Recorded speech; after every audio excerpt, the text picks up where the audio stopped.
Hakim-Hakim 11 ayat 1 sampai 11. Yefta dan Gilead. Adapun Yefta, orang Gilead itu adalah seorang pahlawan yang gagah perkasa. Tetapi ia anak seorang perempuan sundal. Ayah Yefta ialah Gilead. Juga istri Gilead melahirkan anak-anak lelaki baginya. Setelah besar anak-anak istrinya ini, maka mereka mengusir Yefta, katanya kepadanya, "Engkau tidak mendapat milik pusaka dalam keluarga kami sebab engkau anak dari perempuan ini." Maka larilah Yefta dari saudara-saudaranya itu dan diam di tanah Tob. Di sanalah berkumpul kepadanya petualang-petualang yang pergi merampok bersama-sama dengan dia. Beberapa waktu kemudian Bani Amon berperang melawan orang Israel, dan ketika Bani Amon itu berperang melawan orang Israel, pergilah para tua-tua Gilead menjemput Yefta dari tanah Tob. Kata mereka kepada Yefta, "Mari, jadilah panglima kami, dan biarlah kita berperang melawan Bani Amon."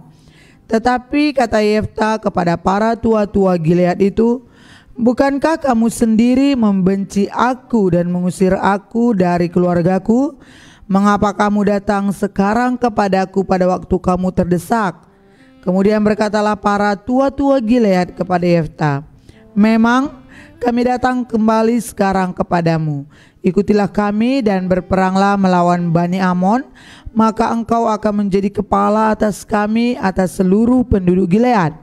Kata Yefta kepada para tua-tua Gilead, "Jadi jika kamu membawa aku kembali untuk berperang melawan Bani Amon dan Tuhan menyerahkan mereka kepadaku, maka akulah yang akan menjadi kepala atas kamu."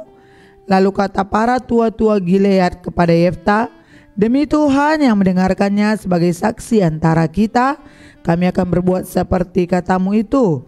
Maka Yefta ikut dengan para tua-tua Gilead, lalu bangsa itu mengangkat dia menjadi kepala dan panglima mereka, tetapi Yefta membawa seluruh perkaranya itu ke hadapan Tuhan di Mizpah. Hakim-Hakim 11 ayat 12 sampai 28. Yefta dan Bani Amon. Kemudian Yefta mengirim utusan kepada Raja Bani Amon dengan pesan, "Apakah urusanmu dengan aku sehingga engkau mendatangi aku untuk memerangi negeriku?" Jawab Raja Bani Amon kepada utusan Yefta, "Orang Israel ketika berjalan keluar dari Mesir telah merampas tanahku, dari sungai Arnon sampai ke sungai Yabok dan sampai ke sungai Yordan. Maka sekarang kembalikanlah semuanya itu dengan jalan damai." Lalu Yefta mengirim pula utusan kepada Raja Bani Amon dengan pesan, "Beginilah kata Yefta, orang Israel tidak merampas tanah orang Moab atau tanah Bani Amon. Sebab ketika berjalan keluar dari Mesir, orang Israel melalui padang gurun sampai ke laut Teberau dan tiba di Kades. Ketika itu orang Israel mengirim utusan kepada Raja negeri Edom dengan permintaan, 'Izinkanlah kiranya kami berjalan melalui negerimu ini.' Tetapi Raja negeri Edom tidak mau mendengar. Mereka mengirim juga utusan kepada Raja negeri Moab, tetapi Raja ini menolak. Maka orang Israel tinggal di Kades. Kemudian mereka berjalan melalui padang gurun, menempuh jalan keliling tanah Edom dan tanah Moab, lalu sampai ke sebelah timur tanah Moab. Maka berkemahlah mereka di seberang sungai Arnon dengan tidak masuk daerah Moab, sebab sungai Arnon itulah batas daerah Moab. Lalu orang Israel mengirim utusan kepada Sihon, raja orang Amori, raja di Hesibon, dan orang Israel meminta kepadanya, 'Izinkanlah kiranya kami berjalan melalui negerimu ini sampai ke tempat yang kami tuju.' Tetapi Sihon tidak percaya kepada orang Israel yang hendak berjalan melalui daerahnya itu. Maka dikumpulkannya seluruh rakyatnya, ia berkemah di Yahas, lalu berperang melawan orang Israel. Tetapi Tuhan Allah Israel menyerahkan Sihon dengan seluruh rakyatnya ke dalam tangan orang Israel, dan mereka dikalahkan. Sehingga orang Israel menduduki seluruh negeri kepunyaan orang Amori penduduk negeri itu. Demikianlah dimiliki orang Israel seluruh daerah orang Amori itu, dari sungai Arnon sampai ke sungai Yabok, dan dari padang gurun sampai ke sungai Yordan. Maka sekarang Tuhan Allah Israel telah merebut milik orang Amori bagi Israel umatnya. Apakah engkau hendak memiliki pula tanah mereka itu? Bukankah engkau akan memiliki apa yang diberi oleh Kamos Allahmu?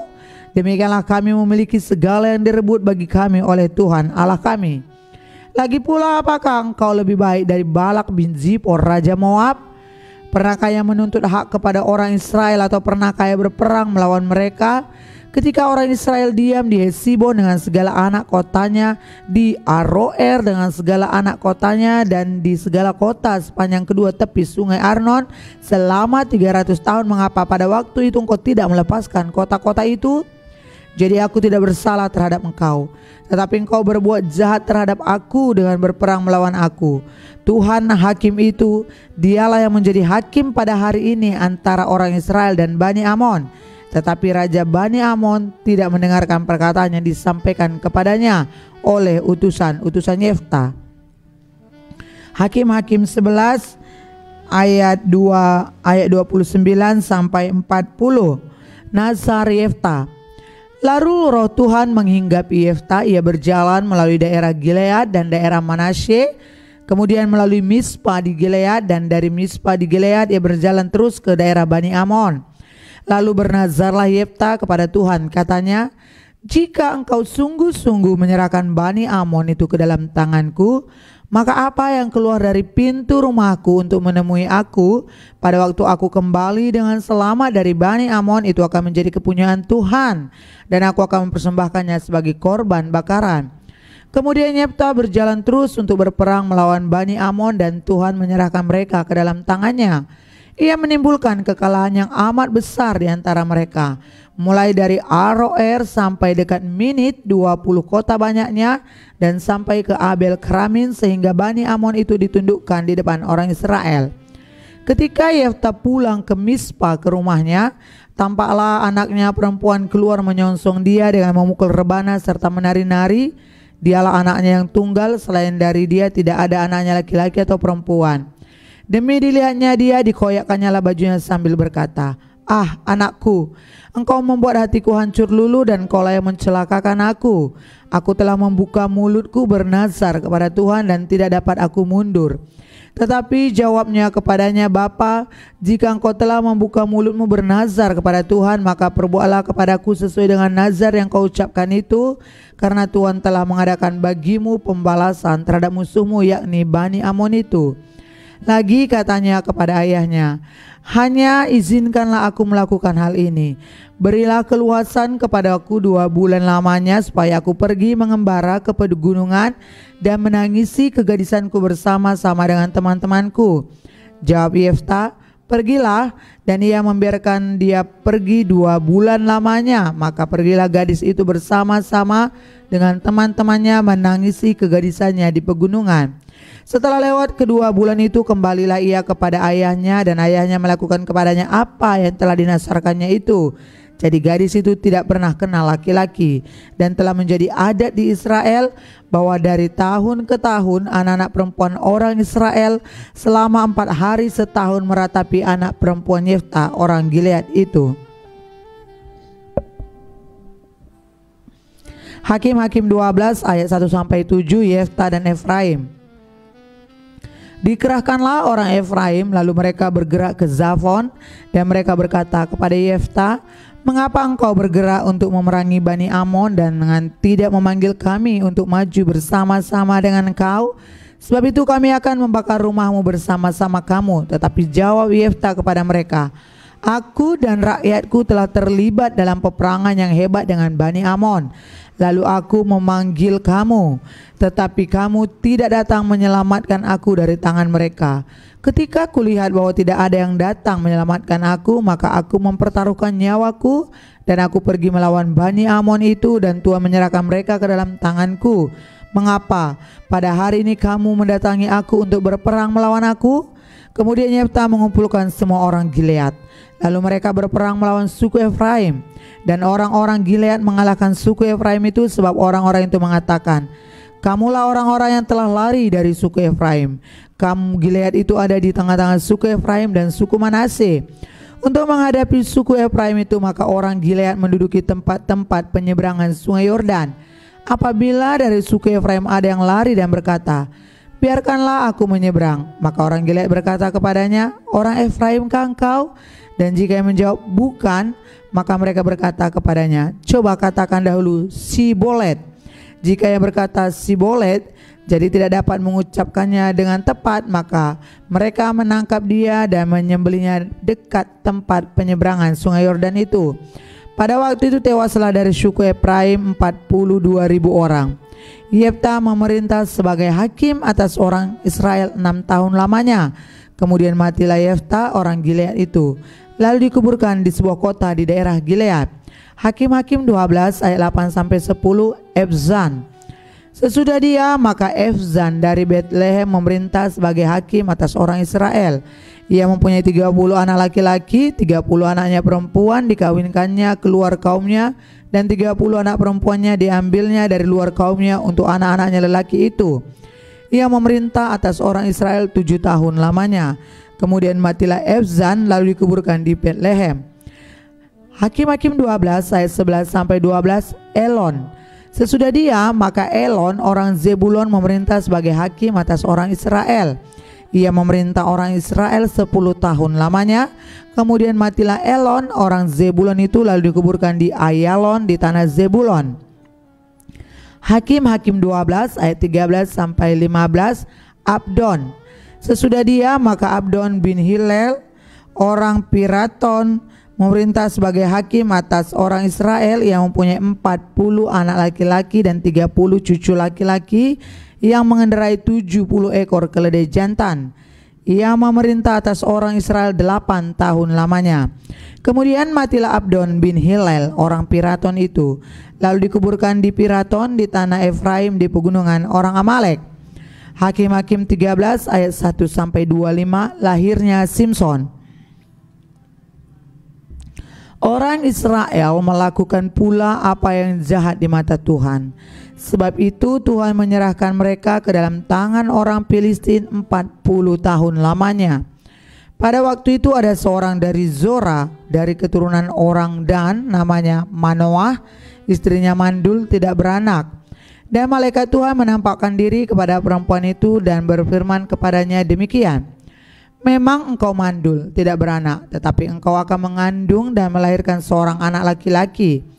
Oleh sebab itu peliharalah dirimu, jangan minum anggur atau minuman yang memabukkan, dan jangan makan sesuatu yang haram. Sebab engkau akan mengandung dan melahirkan seorang anak laki-laki. Kepalanya takkan kena pisau cukur, sebab sejak dari kandungan ibunya anak itu akan menjadi seorang nazir Allah, dan dengan dia akan mulai penyelamatan orang Israel dari tangan orang Filistin.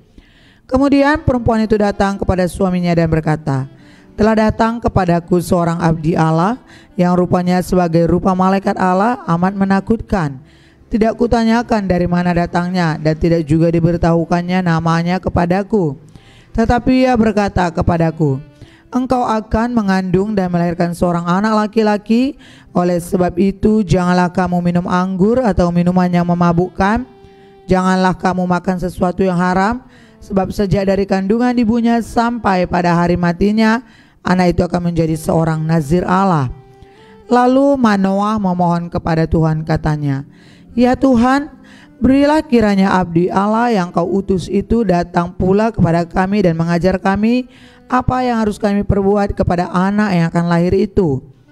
Maka Allah mendengarkan permohonan Manoah, sehingga malaikat Allah datang pula kepada perempuan itu ketika ia duduk di padang, dan ketika Manoah suaminya itu tidak ada bersama-sama dengan dia.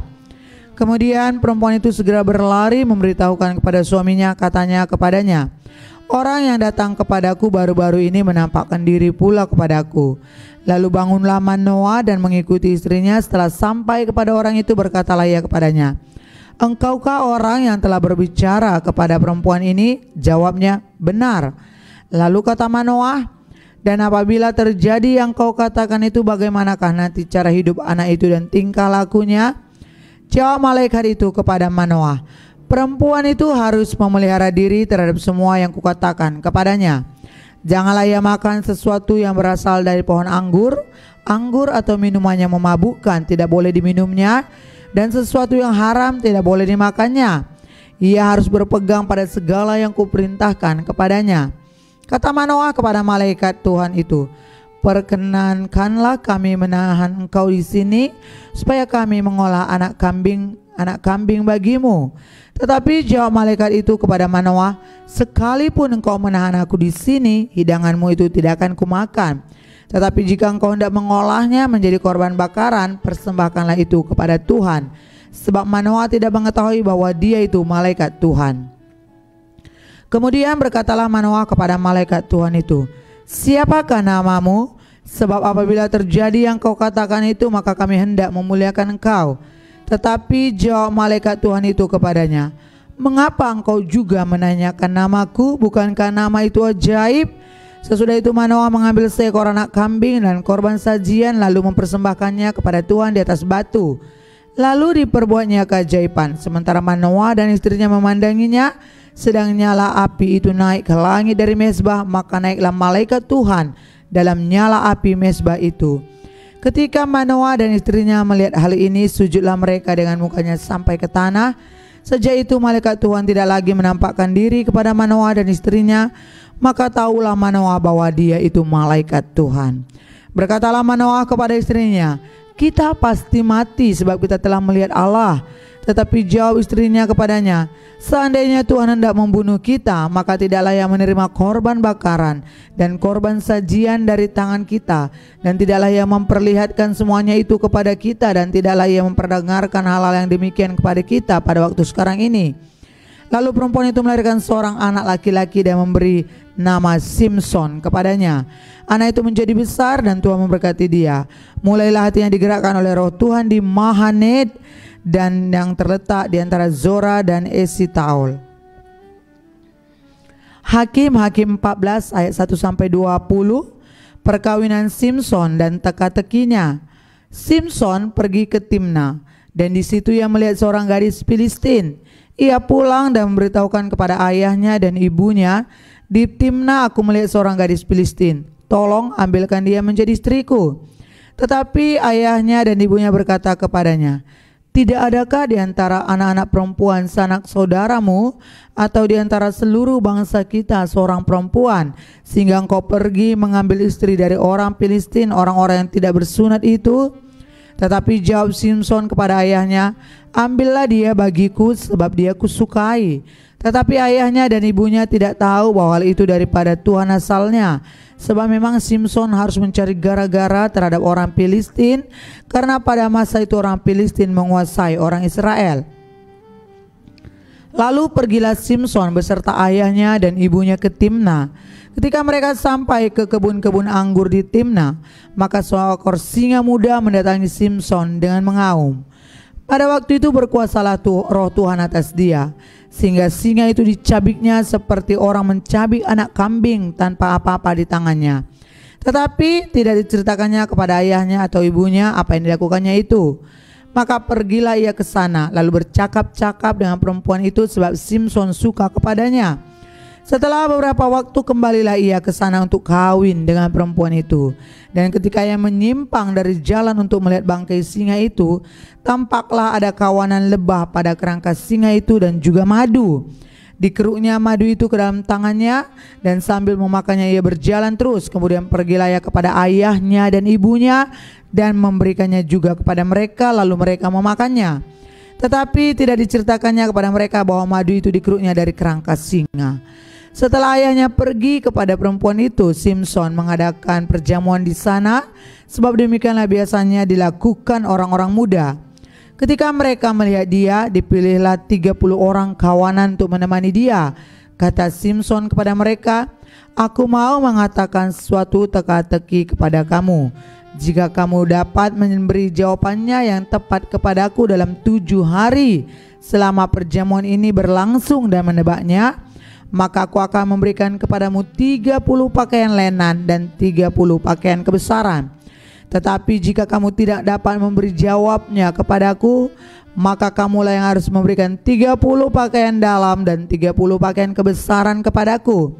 Kata mereka kepadanya, katakanlah teka-tekimu itu supaya kami dengar.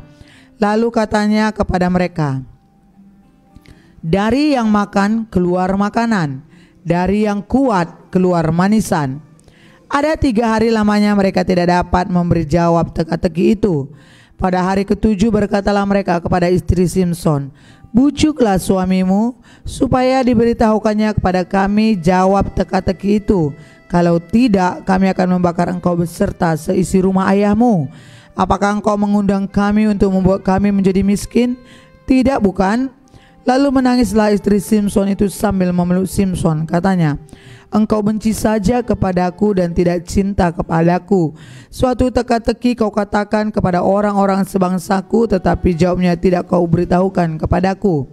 Sahutnya kepadanya, "Sedangkan kepada ayahku dan ibuku tidak kuberitahukan, masakan kepada engkau akan kuberitahukan?" Tetapi istrinya itu menangis di sampingnya selama ke-7 hari mereka mengadakan perjamuan itu. Pada hari yang ke-7 diberitahukannya lah kepadanya karena ia merengek-rengek kepadanya. Kemudian perempuan itu memberitahukan jawab teka-teki itu kepada orang-orang sebangsanya. Lalu pada hari yang ke-7 itu sebelum matahari terbenam berkatalah orang-orang kota itu kepadanya, "Apakah yang lebih manis daripada madu? Apakah yang lebih kuat daripada singa?" Sahutnya kepada mereka, "Kalau kamu tidak membajak dengan lembu betinaku, pasti kamu tidak menebak teka-tekiku." Maka berkuasalah roh Tuhan atas dia, lalu pergilah ia ke Askelon dan dibunuhnyalah 30 orang di sana. Diambilnya pakaian mereka dan diberikannya pakaian-pakaian kebesaran itu kepada orang-orang yang dapat memberi jawab teka-teki itu. Tetapi amarahnya masih juga bernyala-nyala. Lalu pulanglah ia ke rumah ayahnya. Maka diberikanlah istri Simson itu kepada kawannya bekas pengiringnya. Hakim-Hakim 15 ayat 1-20. Simson melawan orang Filistin. Beberapa waktu kemudian, dalam musim menuai gandum, pergilah Simson mengunjungi istrinya dengan membawa seekor anak kambing serta berkata, "Aku mau ke kamar mendapatkan istriku." Tetapi ayah perempuan itu tidak membiarkan dia masuk. Kata ayah perempuan itu, "Aku telah menyangka bahwa engkau benci sama sekali kepadanya, sebab itu aku memberikannya kepada kawanmu. Bukankah adiknya lebih cantik daripadanya? Baiklah kau ambil itu bagimu sebagai gantinya." Lalu kata Simson kepadanya, "Sekali ini aku tidak bersalah terhadap orang Filistin. Apabila aku mendatangkan celaka kepada mereka." Maka pergilah Simson, ditangkapnya 300 anjing hutan, diambilnya obor, diikatnya ekor dengan ekor, dan ditaruhnya sebuah obor di antara tiap-tiap 2 ekor. Kemudian dinyalakannya obor itu dan dilepaskannya anjing-anjing hutan itu ke gandum yang belum dituai kepunyaan orang Filistin. Sehingga terbakarlah gandum-gandum, tumpukan-tumpukan gandum dan gandum yang belum dituai dan kebun-kebun pohon zaitun. Berkatalah orang Filistin, "Siapakah yang melakukan ini?" Orang menjawab, "Simson, menantu orang Timna itu." Sebab orang itu telah mengambil istri Simson dan memberikannya kepada kawannya. Kemudian pergilah orang Filistin ke sana dan membakar perempuan itu beserta ayahnya. Lalu berkatalah Simson kepada mereka, "Jika kamu berbuat demikian, sesungguhnya aku takkan berhenti sebelum aku membalaskannya kepada kamu." Dan dengan pukulan yang hebat ia meremukkan tulang-tulang mereka. Lalu pergilah ia dan tinggal dalam gua di bukit batu Etam. Lalu majulah orang Filistin dan berkemah di daerah Yehuda serta memencar ke Lehi. Berkatalah orang-orang Yehuda, "Mengapa kamu maju menyerang kami?" Lalu jawab mereka, "Kami maju untuk mengikat Simson dan memperlakukan dia seperti dia memperlakukan kami." Kemudian turunlah 3.000 orang dari suku Yehuda ke gua di gunung batu Etam dan berkata kepada Simson, "Tidakkah kau ketahui bahwa orang Filistin berkuasa atas kita? Apakah juga yang telah kau perbuat kepada kami?" Tetapi jawabnya kepada mereka, "Seperti mereka memperlakukan aku, demikianlah aku memperlakukan mereka." Lalu kata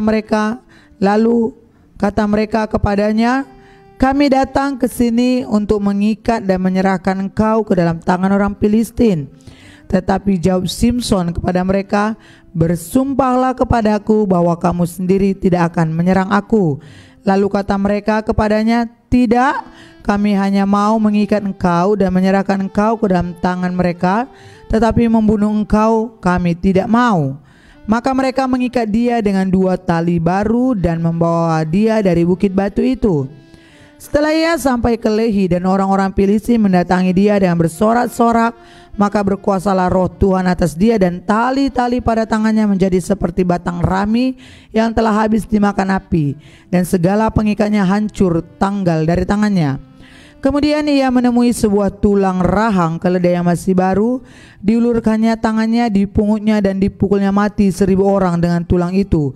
Berkatalah Simson, dengan rahang keledai bangsa keledai itu kuhajar, dengan rahang keledai 1000 orang kupukul.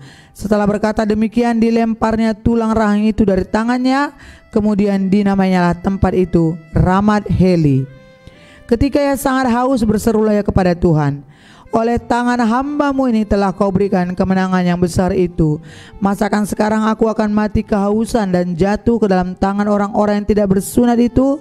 Kemudian Allah membelah liang batu yang di Lehi itu, dan keluarlah air dari situ. Ia minum, lalu menjadi kuat dan segar kembali. Sebab itu dinamailah mata air itu mata air penyeru, yang sampai sekarang masih ada di Lehi. Ia memerintah sebagai hakim atas orang Israel dalam zaman orang Filistin 20 tahun lamanya. Amin.